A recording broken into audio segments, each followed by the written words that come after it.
नमस्कार, news for nation देख रहे हैं आप। मैं हूं आपके साथ रश्मि। आरजेडी की तरफ से बड़ा आरोप लगा दिया गया है। बता दें कि जिस तरह से तारापुर के रुझान धीरे धीरे सामने आ रहे हैं, यानी कि अब तक राउंड 8 तक की जो गिनती हुई है और उसके अनुसार ही जो रुझान है वो सामने आए हैं। लेकिन बड़ा आरोप आरजेडी ने लगाया है और बताया है कि किस तरह से जानबूझ करके ये जो लेट है वो किया जा रहा है, यानी कि जानबूझ करके मतगणना जो है उसे धीमा करवाया गया है ताकि रात तक इसे खींचा जाए। आरोप लगाया गया है 2020 बिहार विधानसभा चुनाव को लेकर। कहा गया है कि जिस तरह से 2020 विधानसभा चुनाव में रात तक काउंटिंग की गई थी, उसी तरह इस बार भी तारापुर में इसे खींचने की योजना बनाई गई है। लेकिन इस सब को लेकर आरजेडी ने अपने नेताओं और अपने विधायक कार्यकर्ताओं को सावधान कर दिया है। बता दें कि आरजेडी की तरफ से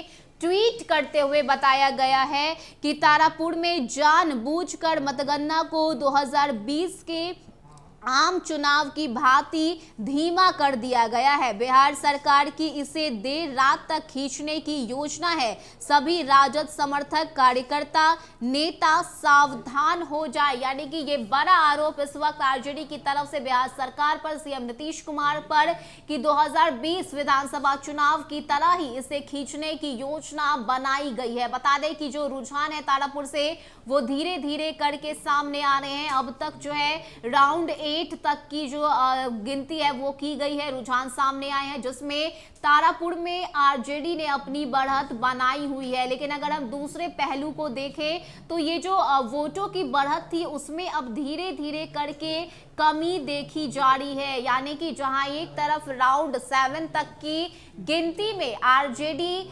4000 वोटों से आगे चल रही थी, तो वहीं दूसरी तरफ जैसे ही राउंड 8 के नतीजे सामने आए उसमें आरजेडी 4000 से 3527 पर आकर समझ गई, यानी कि सीधे लमसम 500 की जो वोट की कमी है वो देखी गई। ऐसे में बड़ा आरोप इस वक्त आरजेडी की तरफ से लगा दिया गया है। बता दें कि आरजेडी ने यह आरोप लगाया है कि बिहार सरकार की ये योजना है कि 2020 बिहार विधानसभा चुनाव में जिस तरह से इसे देर रात तक खींचा गया था, ठीक उसी तरह इस उपचुनाव को भी खींचने की योजना बिहार सरकार की तरफ से बनाई गई है। और इसी को देखते हुए सभी नेता कार्यकर्ता को सावधान किया है आरजेडी ने। बता दें कि आरजेडी ने ट्वीट करते हुए यह हमला किया है बिहार सरकार पर और बताया है कि किस तरह से जो पूरी योजना है वो बिहार सरकार की तरफ से बनाई जा रही है ताकि आरजेडी को हराया जाए। अब देखने वाली बात होती है कि आरजेडी के इस ट्वीट पर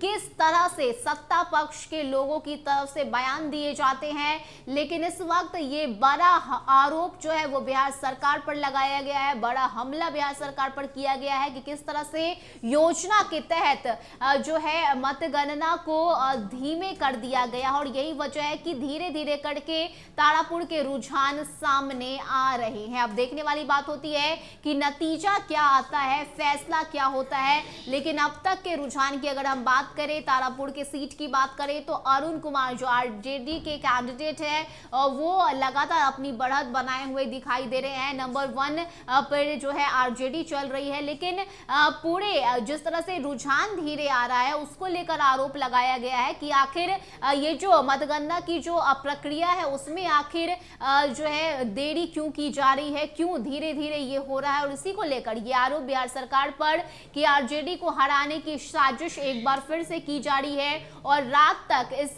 मतगणना को खींचने की योजना बनाई जा रही है। तो ये बड़ा आरोप इस वक्त बिहार सरकार पर लगाया गया, जिसमें आरजेडी ने बताया है कि अब हम सभी नेता और कार्यकर्ताओं को जरूरी है सावधान होने की। देखने वाली बात होती है कि सत्ता पक्ष की तरफ से अब इस ट्वीट पर क्या कुछ जवाब दिया जाता है। फिलहाल इतना ही। ज्यादा अपडेट के लिए आप बने रहिए न्यूज फॉर नेशन के साथ। नमस्कार।